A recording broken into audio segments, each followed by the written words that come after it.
you need to detach yourself from the idea that people are judging you. If they're talking about you, chances are you're probably challenging their mediocre life. No one will ever judge you. No one will ever put you down who is ahead of you. Listen to and respect and draw inspiration from the people who are above you. People that are above you probably see you as quite like an inspiring individual.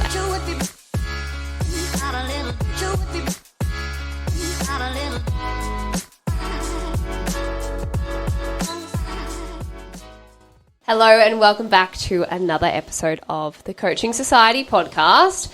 Russ and I are coming at you today with another variation of a Q&A, but this one we're actually diving into a whole heap of other topics, including relationships, business, a little bit of fitness in there as well, whereas the most recent one that we've done, it was strictly fitness. Yeah. So super excited to obviously expand what we talk about some different things rather than just health and fitness and fat loss all the time.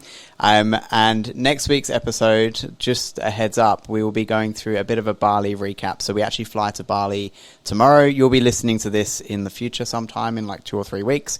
We're pre-recording this one ready for while we're in Bali. And then when we get back from Bali on our client retreat, we'll be doing a bit of a recap on what went down, what we did, how much fun we had, hopefully. Bali recap. Hopefully no one gets Bali belly. Touch wood. it'll be us. Yeah, it'll be you and me. Probably be us. Yeah, literally. But no, we're very excited to get into today's episode. So before we do that, of course, let's get straight into our biggest lesson or teaching of the week. Now, normally before we start this episode, or any episode, we kind of brief each other on what we're going to say. Because we do spend a lot of our time together, we often say the same things, but this time we haven't done that. I'm a bit worried Michaela's going to start and she's going to say the same thing that I wanted to say, and then I'm going to have to think of something on the spot, but that's okay. Do you know what? I'll give it to you. You can start and then I'll just work on my things. Okay. So Russ, what was your biggest lesson? This is not going to help anyone, but my biggest lesson is don't get tattoos when you're drunk. So I had my brother's wedding last weekend, and they had a tattoo artist at the wedding, and I now have a camel tattooed on my toe. So I have a camel toe. And I've also got a kangaroo, and it's a fat kangaroo on my Achilles as well. So It's a fat skippy. It's a fat skippy, yeah. So definitely don't get tattoos when you're drunk. And yeah, I wouldn't recommend, to be honest, because the grandkids are going to be asking me in future years, why have you got a camel on your toe? Yeah. Well, in the moment, though, it was pretty funny. Yeah, it actually hurt too. Considering you hate people touching your toes, and like Russ's toes are like fused together, like they don't bend, like they're like bits of cardboard. They're kind of weird.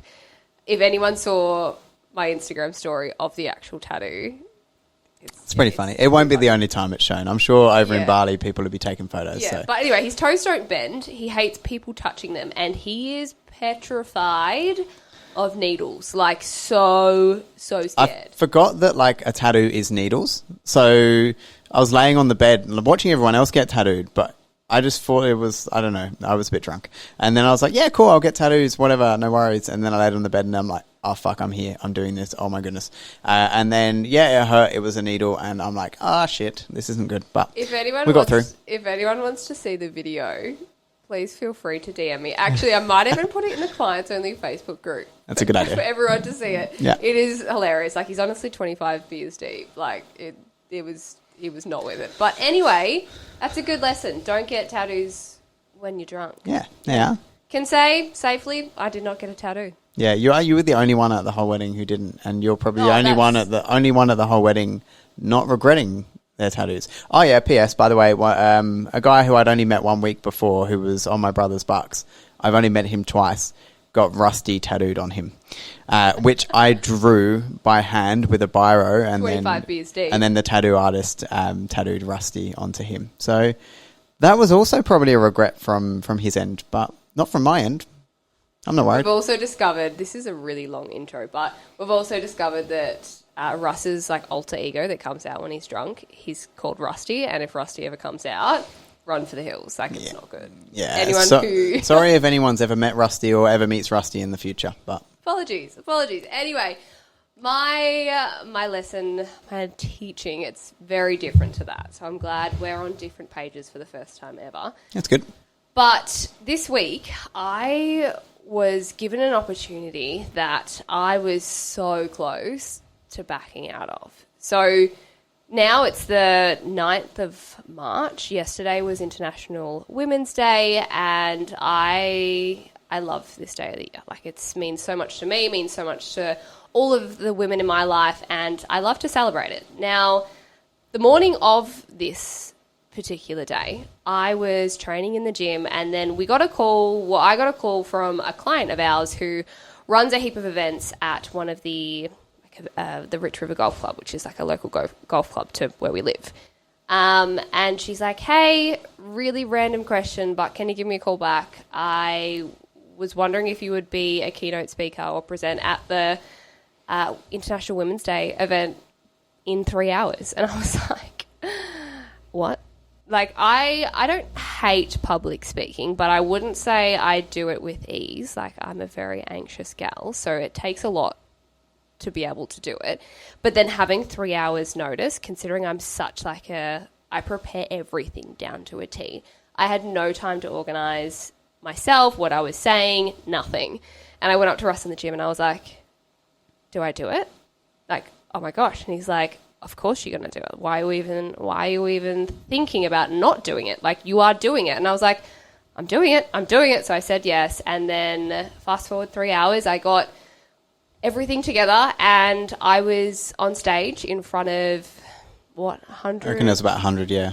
100 odd people presenting on social media comparisons, so comparison syndrome, my journey thus far, the empowered community of women we have built within Coaching Society, and it was honestly exhilarating. Like, I am so glad I did it. And I think that one of the main reasons that I did do it was because I was talking to one of our clients actually in the DMs about our upcoming photo shoot, which is in May. And we were talking to her about doing it, and then she sent a message back and she was kind of umming and ahhing, and she was like, you know what? If you're provided an opportunity, you just go for it. And right before I said yes to doing this presentation, I reminded myself of that conversation. I was like, you know what? I'm going to lead by example here. I'm going to do something that scares the living daylights out of me, and I'm just going to do it because it's going to inspire our girls. It's going to inspire, hopefully, the wider community to not doubt themselves and just to do what they want to do, provided, if they're provided with that opportunity. So, yeah, that's what I did this week, and it was amazing. I loved it. You absolutely crushed it too. I was one of 4 guys in the room, and there was like 100 women there. They were actually majority golfers because they were obviously a golf club, and Michaela absolutely killed it. So she was so nervous leading up to it and literally looked like she'd spoken in front of hundreds of people on stage, like hundreds of times. So I was like, it's probably the most proud I've ever been of you. And yeah, you absolutely killed it. I can't wait for you to do more events like that and do more things like that. And definitely like go out your comfort zone, like exactly like what you did. Anyone who's like considering anything, go out of your comfort zone. As you said, literally, remember the morning of yesterday morning, you said nothing grows in the comfort zone. And we were talking about like another situation. And as soon as Michaela got presented with this situation, I said to her, about an hour after she'd said nothing grows in the comfort zone, I was like, hey babe, remember, nothing grows in the comfort zone. So it's true. It's bloody true. And you've come out of that, although you were shitting yourself and anxious yesterday morning, so much better off and in such a better position to be able to go and do something like that or greater again in the future. And like, I didn't know that deep down that was like a passion of mine. Like, I didn't know public speaking, raising awareness about female empowerment. Like, I had no idea that that was something that I actually cared about until I did it. Like, I walked off that stage and I was like, I freaking love this feeling and I'm going to do it more and more and more, provided I'm, given the opportunity to. So, yeah, that was my win lesson teaching of the week, and it was unreal. I'm still on such a high. Love it. Good job. Awesome. So, let's sorry dive about in. the long... Yeah, that was a long intro. one. Sorry if you've clocked off or fallen asleep by now. Yeah, sorry about it. But let's get into a couple of the questions that we have been asked. Now, we've picked about 6, again, a mixture of health, fitness, business, relationships. We're going to go on a bit of a journey as well, because I don't think we're going to do them in order of fitness and then business. I think it's just going to be a mix and match. But Michaela is going to read the questions this week, so let's go. Let's start off with a relationship one, actually. So, do the two of you fight often being in a relationship? would be good if you could speak. No. Let's go again. Do the two of you fight often, being in a relationship and working so closely together? What do you think, Russ? Yes. Yeah, we do, don't we? And like, it would be crazy if we didn't. It would be fucked if we didn't. I think any relationship, fights are normal, disagreements are normal because you're your own individual person. So there's no way that I think any relationship would get through the day, get through the weeks without having slight disagreements. But obviously us working together does throw another big spanner in the works with business, with work, with relationships. So it's not about the fights that we have. It's about how we overcome them and how we get through them. Yeah, we do bicker, we do have disagreements, we do even snap at each other at times. But the biggest probably thing that we do and that we focus on is communication and understanding that I have my opinion, you have your opinion. We communicate that to each other. Initially, when we do disagree and we do have that bit of a kind of fight, I guess, then it can get a little bit heated at times, but within 30 minutes, we've resolved it and we're moving on. We don't ever have fights that last days, ever. I don't think we ever really do, unless it's something really, really bad. Generally just our general kind of fights that we have, 30 minutes and it's over. We're talking about something else and we've moved on and we're all good. I think that it's so normal to have fights within your romantic relationship. Fights within your romantic relationship, fights within your business partnership, they're very, very normal.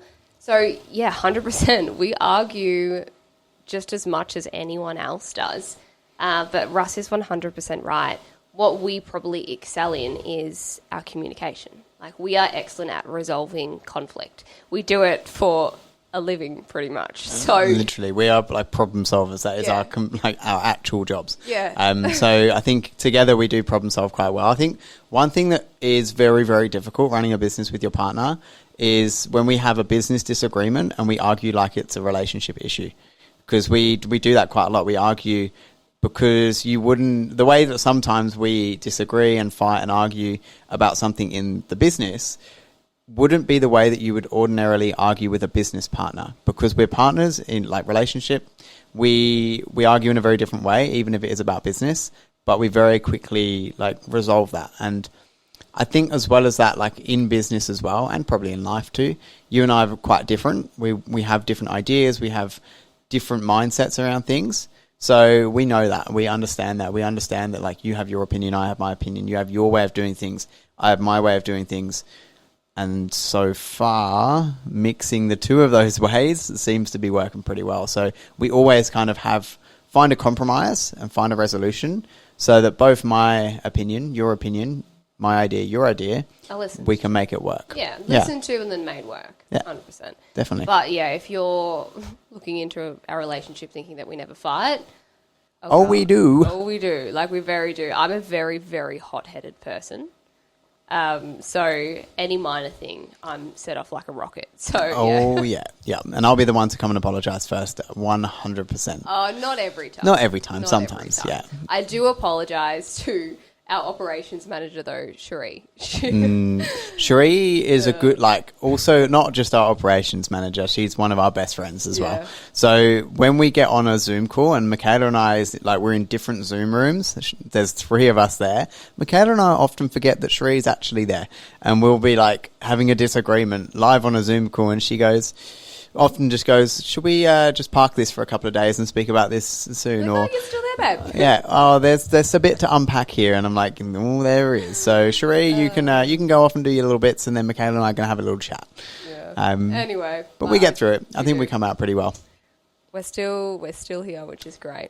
That's good. Awesome. So let's get into another question then. Now, I'm going to pick the first one here. So I want to start posting on Instagram about my beauty business, but I'm too scared. How can I post on Instagram without being judged or spoken about? Good question. Love that. Yes. And that is a big step. That's a really, really big step. My first thought on that initially is go for it. Definitely go for it. If you want to do something, as much it is easier said than done to just be screw what everyone else thinks and just go for it. Definitely just go for it. Mm-hmm. And I think the most important thing here is you need to detach yourself from the idea that people are judging you or people are are talking about you. Chances are they probably are talking about you. They're probably speaking about you to their friends, to their family, who knows. But in reality, like, who gives a shit? Like, if they're talking about you, chances are you're probably challenging their mediocre life. And if you're challenging their mediocre life, you're making them feel uncomfortable. And if you're making them feel uncomfortable, they're probably going to stay at the bottom rank whilst you excel in your career, your life, your level of success. So keep challenging them, keep making them feel crap, and then keep encouraging them to talk about you. Because the way that I saw it when I first started my Instagram page, and I still do to this very day, I'm like, you know what? Publicity is publicity, good or bad. If someone's talking about you and if you're on people's lips, you're slowly becoming a nobody to a somebody. So encourage them to talk about you. Yeah, and if people are talking about you, remember that no one will ever judge you, no one will ever put you down who is ahead of you. People who are below you and aren't kind of like going against the norm, and they probably are there wishing that they were posting on Instagram or going out of their comfort zone, but they're too scared to do it. They're the ones who will be judging you, putting you down. And people aren't judging you on you as a person. They might be judging you on what you're doing with your role, your job, your business. One of the biggest things that I think society needs to remove is when you're hanging out with someone and you catch up with someone, and the first question people always ask you is, what do you do for work? But what you do for work doesn't define who you are. So people who judge you for what you say online, business related, whether it's beauty, fitness, whatever it might be, they're not judging you as a person. They're judging you in your like choices with your profession and your business. And they're only doing that because they're below you, not above you. Don't listen to the people who are below you. That's all I can say. Like, if someone's judging you and if someone's like talking shit about you and they are doing less than you, then who cares? Like, what are they going to teach you? What advice are they going to give you? Shit all. Like, absolutely nothing. Yeah. Listen to and respect and draw inspiration from the people who are above you, because, again, chances are the people that are above you probably see you as quite like an aspiring individual, and they're probably going to give you advice. They're going to give you a helping hand. Lean into those people. Don't lean into the little peasants below you who just talk shit. Like, peasants. They're nothing. They're no absolutely, one. Definitely. I think another thing to add to that is if you are wanting to like, potentially you're looking to obviously post on Instagram to start a business, I'm presuming. So whether it is beauty, fitness, whatever it might be, make sure that you learn as much as you can and self-educate or seek extra education or knowledge on what you're going to be posting about to remove your own negative thoughts on what you're going to be posting. Because if you know that what you're saying is true, what you're saying is correct, it's good, whatever the advice you're giving or whatever it is you're doing, whether it is like beauty and like you're doing hair, makeup, and your work is of a good standard and you have like spent time improving it, then you're going to have that confidence to be able to post it. So I know, for example, for me, if I like wind the clock back, when I first started posting on Instagram, I'd spent a lot of time coaching people and PTing people, getting results on the gym floor. Then Instagram came around and I'm like, fuck, what is this thing? Didn't know that this thing would actually give me a career and a business, but I started like posting on it, but I was posting on it and writing captions or posting videos, talking to the camera, knowing that I'd been doing that for years and I had the education, I'd spent money, I'd invested in that education, that knowledge, to know that what I was saying, I was 100% confident in what I was preaching. Comes down to confidence. Like, if you are confident in what you are putting out, then who cares what people have to say about you? Yeah. And if you're not confident, that's fine. Like, if you're thinking of an idea and you're not confident about it, but I would say practice it, research it. Like, for example, with us, if we were to post something on Instagram about a certain specific topic, we would make sure that we do as much research and as much study into that to make sure that we are confident in what we are delivering. And I think that's a really, really key thing, is like build your own confidence by doing your own like back end work. Mm-hmm. Next one. Love it. That was a bit of a tangent. It was a tangent, but I hope that was good.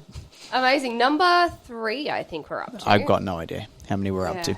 I don't know why you've left me in charge of the numbers, but anywho. Sorry. I am always snacking and overeating almost every day. How can I stop this? For sure. So snacking and overeating, I'm presuming obviously this person's looking for fat loss and they are over consuming their calorie intake. negatively impacting their results and their progress. Generally, snacking and overeating, first of all, comes down to your hunger levels. So I think people will only overeat generally if they are hungry or potentially bored. Snacking gets such a bad rap. So many people say to us, like when we're asking them what their biggest struggle is, I'm constantly snacking. Snacking is fine if it fits in your calories. If you can fit snacks into your calorie intake, then that's absolutely fine. But then the problem comes when you do start kind of overeating and overindulging in foods, and that generally is due to your hunger levels. So instead of looking at like, how can I stop myself from snacking and overeating, look at it like, how can I stop myself from being hungry? And I think the big way to do that is to try and, in my opinion, eat as much food as you possibly can while still getting fat loss results. That's our whole mentality. If you restrict yourself and lower your calories crazy low to like a 50% deficit, you are going to be fucking starving. And then you're going to snack, overeat, binge eat, whatever it might be and whatever you might want to call it. And that is then going to be putting that kind of like, okay, I'm overeating, that's a problem. No, you're hungry. That's the problem. Negative connotation around eating food. I can't use big words, but you can. So that's definitely, I think the first thing to look at is, were you actually just snacking for another reason, or was it because you're hungry? Then from there, another kind of couple of tips, I guess, with hunger levels is try and like work out what time of the day you are overeating or snacking, whether it's the afternoon. I used to work with quite a few school teachers, which is weird. I don't know how, but I used to have heaps of clients who were school teachers, and a lot of them would always snack in the afternoon at like 4 o'clock. And it was because they were hungry because their last meal was lunchtime at like 12:30. So it's been like 4 hours since they'd last ate. They were hungry. They'd end up over-consuming, snacking, whatever you want to call it, which was off their plan. So my strategy that I implemented for all of my school teachers, and actually implemented for every school teacher that I ever worked with after that, because it worked so well, was having a snack that they would have either before they leave to go home. So they'd have it at work, and then literally before they drive home from work after school, they would have that snack, or on the way home, or as soon as they get home.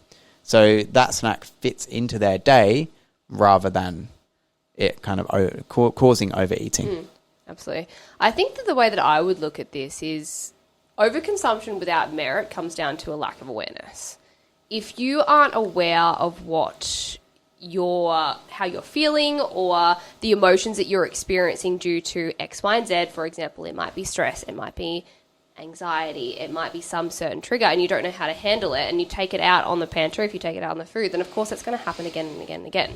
So you need to become aware of it. You need to almost break that chain and use strategies to bring awareness to this. So one strategy that I used to suggest to a lot of my girls that I coached was, when you feel an emotion, and normal tendency would be to snack, binge, overeat, whatever it may be, write it down in a food diary. Like, write down exactly how you're feeling. It can be something like, it is 4 o'clock in the afternoon, I'm starting to feel really anxious. What I would normally do here is go eat an entire block of chocolate. But instead, by you writing that down, you say, okay, cool, I'm affirming that I'm anxious. I'm confirming that it's around about the time of the day that I'm probably quite hungry. I've had a dip in my energy levels or anything. So instead of me taking it out in the pantry and not having any control of it, being like an out-of-body experience, I've been able to make myself aware of it and then divert that behavioural response to going for a walk, taking a big glass of water, whatever it may be. So just awareness. Like, awareness is so important when it comes to snacking, because that out-of-body experience is so, so common. Absolutely, yeah. Awareness and, diverting it to something else is a great idea. Like, I think once you've got that awareness, and if it is then like looking at the time of day that you are snacking, one example that I've got with another client we worked with recently is she would snack in the evenings after dinner, and I kept kind of like seeing that pattern pop up. So her and I sat down, we had a chat, and I said, when is it that you snack? She said, in the evenings after dinner. And I said, are you hungry? She said, no. And she just had dinner, so she wasn't hungry. It wasn't the fact that she was hungry like I was explaining a minute ago. It was because it was just a time of day where she felt like she needed to reach for food, and she was potentially bored as well. So we'd ruled out hunger, we'd created awareness, and then we then implemented a strategy. And the strategy that I implemented with her was, every day after dinner, she'd finish her dinner, wait 5 minutes, and then go for a 10 to 15 minute walk. And that was it. 10 to 15 minutes. It wasn't like going for a walk for 2 hours. It was just enough time to be able to ensure that she didn't then reach for the fridge and grab all the ice cream that she could find. Yep, absolutely. I think that just practical strategies like this is so important. It's really frustrating because strategies and advice that you get online, like it's so oversaturated, and like the advice that you get is so complex. Like it's not necessary. Whereas like using strategies like this, it may sound simple, but it works. Yeah. And like anyone listening, this is such a tangent, but anyone listening to any of our strategies that we give for any of our topics, break them all down into all of the different areas. So for example, there, like with overeating and snacking, we just spoke about incorporating snacks into your day to make sure it fits your calories. Looking at your hunger levels, then looking at eating more frequent meals, adding in like a diversion from the time that you normally snack, creating awareness, writing it down. We gave like 6 strategies there. Write them all down. Try and test and see which works for you, because you don't have to do all of them. The more you do, the probably higher chance that you're going to have of preventing snacking. But the problem with that is you then feel like to prevent yourself from overeating, you have to implement every single one of those 6 or so strategies forever. So like when I see people prescribing like 10 different supplements and people get incredible fat loss results, it's like, yeah, but it was probably only one of those 10 supplements, and now that person feels like they need to have all 10 of those supplements forever to keep getting their results. So break it down and try 1 or 2. If they work, fantastic. You don't have to try the others because you fucking found a solution. And if they don't work, then you might add a couple more to it, or you might remove those 2 and add a couple to the list of what you're doing. And you'll find a solution eventually. It's just a trial and error process. And every single person is different as well. So there's no blanket rule of do this, that will work. It's like do this, try it, test it. If it works, fantastic. Keep doing it. If it doesn't, change it. No, amazing. Well, let's pivot a little bit. Let's move away from health and fitness. Let's move into business. So a question I have here is, what is something you never expected in business but had to learn to handle?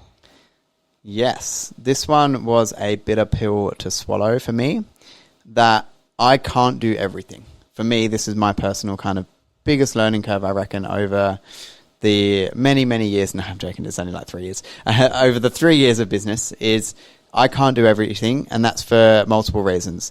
First reason is that I'm not the best suited to do everything within the business because I'm not the best at everything. And you have like a different skill set. Yeah, exactly. And like, I think understanding what your skill set is really, really important. So I quickly learned that marketing and Instagram and all the pretty things that you see all over our Instagram, which is not me, by the way, that's not my forte. So I had to learn that I couldn't do that, because that's not going to, if I continue doing that, it's not going to move the business forward because I'm not the best at it.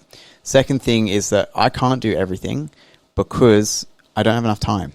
Like as you scale, as you grow in business, like I was coaching 85 clients at one stage. I was doing all of my like video editing. I was doing everything all at once. And it soon got to the point where I was like, I can't be doing all of this because I don't have the time. So you have to learn, and that's something I learn, is you have to delegate out the different jobs and delegate up or hire up. So instead of just going, okay, I'm going to get someone to edit my videos, for example, and I'm going to just get whoever I can. Get someone who you know is better than you. And you will always have holes in your skill set. So you'll be able to pick the things that you're not the best at and give to someone else. I think that's a really, really important thing. That's probably the biggest thing that will help a business scale, is making sure that you hire someone that is better at what you're getting them to do than you are. Mm-hmm. But the skill of delegation in itself is hard. Like learning to delegate appropriately, accordingly, learning to delegate to the right person is really hard. So yeah, that's probably one thing that you more so than me, I guess. Like it was like a bitter pill to swallow, particularly for yourself. I can't do everything. I'm not good at all areas. Yeah. So that's probably where, yeah, I guess you learned a little bit more, hey? Yeah. What's yours? Mine's a little bit more of like a story shock, honestly. So many stories. But when I first started out in the health and fitness space, we started scaling, we started bringing coaches on board.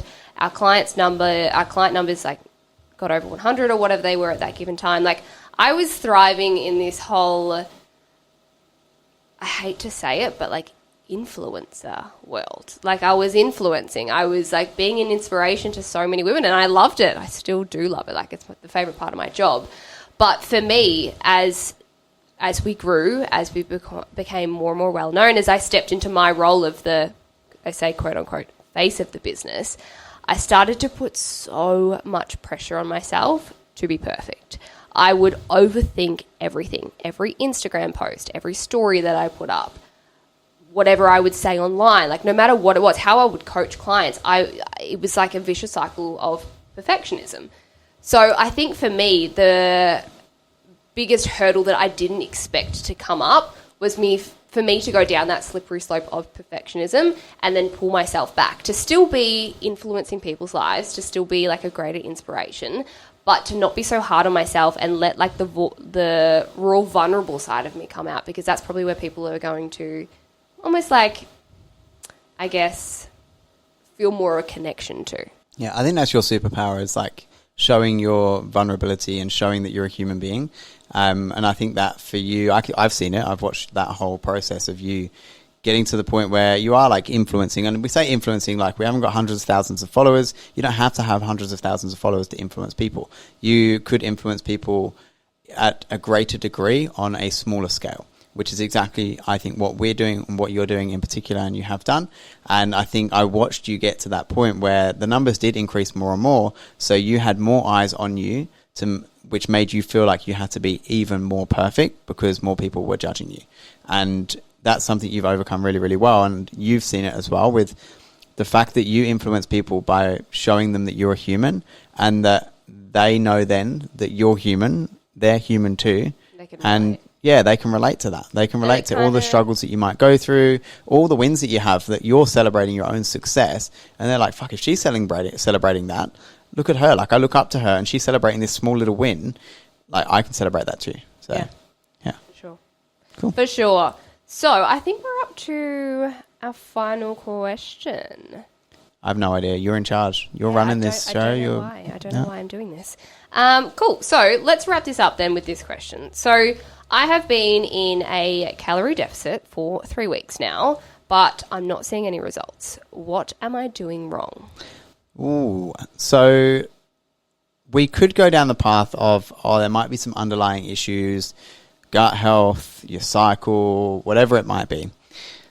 99.9% of the time, that's not the case. Like the majority of the time, it comes down to, I'd say, probably 2 or 3 things. The first one I always look at, and I always ask when anyone ever says, like, I was following a calorie deficit and it didn't work. Were you actually in a calorie deficit? Because a calorie deficit always works. When it comes to fat loss, if you're in a deficit, you're going to lose weight.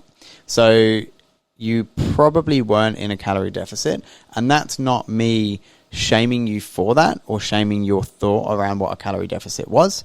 It's me saying, were you making a couple of really common mistakes that you didn't even realize you were making? Like, were you weighing every single bit of your food that you consumed every single day? Were there added little snacks that you would just grab as you go that you weren't tracking? Were you tracking your food and monitoring your food every single day, 7 days a week, week in, week out? Were you accounting for any social events? Things like that. So was your calorie deficit actually true or not? Number 2. I was waiting for number 2. No, you were going to go number 2. Oh, number 2. Okay, awesome.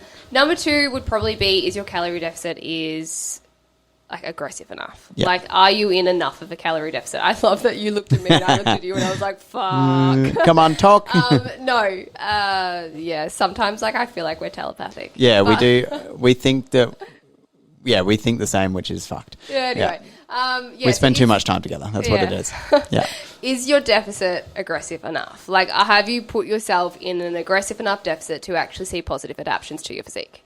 That's what I would say. I think that this comes through trial and error. If you're not working with a professional who can help you work out this number, working out kind of, cool, is this too low? What's my rate of drops per week?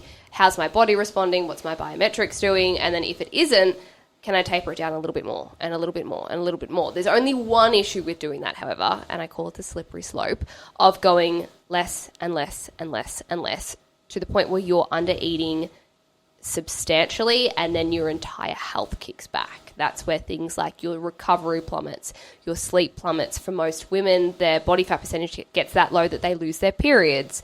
All of those things do start to creep in, so just be very, very mindful. If you're going back and back and back and back, your tracking accuracy is good, like it's accurate, and you're still going back and you're still not losing weight, and you get to the point where you're eating 1,200 calories for a prolonged period of time, snap yourself out of it really quick. Yeah, because you'll get to the point where you don't have any wiggle room to move. No. And your metabolism will slow down so quickly. So like we said at the start of this kind of episode, the more that you can eat, and if you can eat as much as possible and still get results and still lose weight, absolutely wonderful. Because that gives you wiggle room, and your energy is going to be high. You're going to be eating good food. You're not going to be resenting the process. So try and not go down that slippery slope. But you do need to make sure that if you think you're in a calorie deficit and you're tracking accurately and you're being adherent to the number of calories that you are trying to track towards, is that actually an aggressive enough calorie deficit? So are you actually eating a low enough amount of food to create fat loss?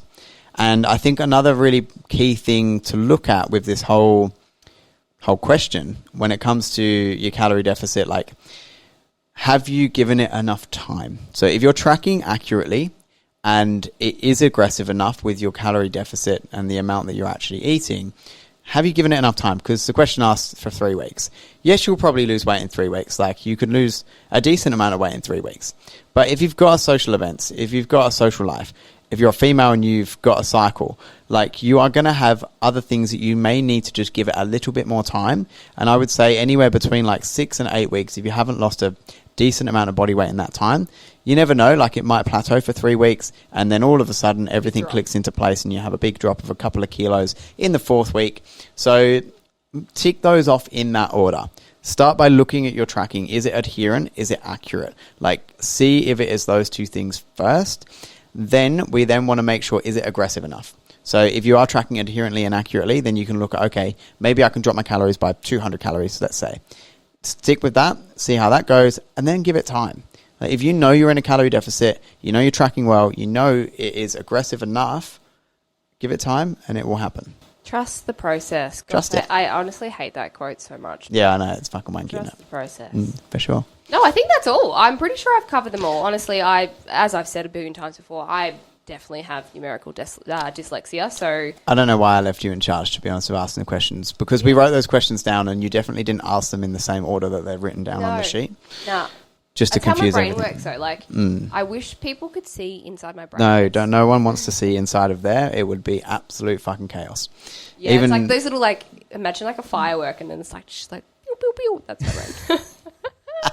You've got the... That just reminded me of like a monkey on the shoulder with the fucking cymbals, like just clapping. Yeah. That reminds me of you with a like bit. fireworks going on behind it. Yeah. Anyway, we're going to wrap this up. We're going to wrap this up because you're all probably falling asleep. But yeah, we're going to Bali tomorrow, so super excited for that. We've got our retreat. There's 15 of us, including coaches and staff. So next episode, next week, we will be doing a recap of Bali, everything. Such a word. We might have to delay a week if we've got Bali belly getting back from Australia. I've never had Bali belly. I've been there a couple of times and I've never had it. I'm wood. So scared. Yeah, brilliant. Now you've said it. But our beloved coach Charles, she's got like the stomach lining of a weapon. Like, she doesn't get sick. I don't know what it is. Yeah.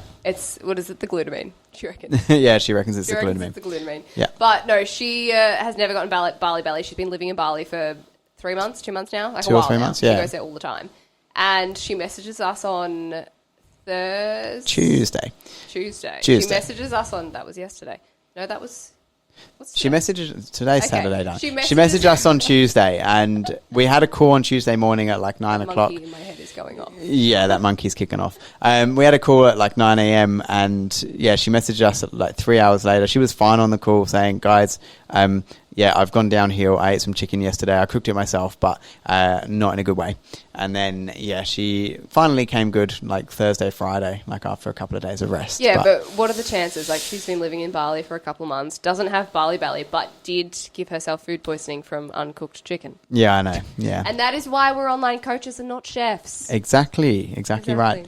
But thank you all again for this week. Thanks for the questions as well. We really appreciate them. We'll be doing another Q&A in a couple of weeks' time. And next week, Bali recap.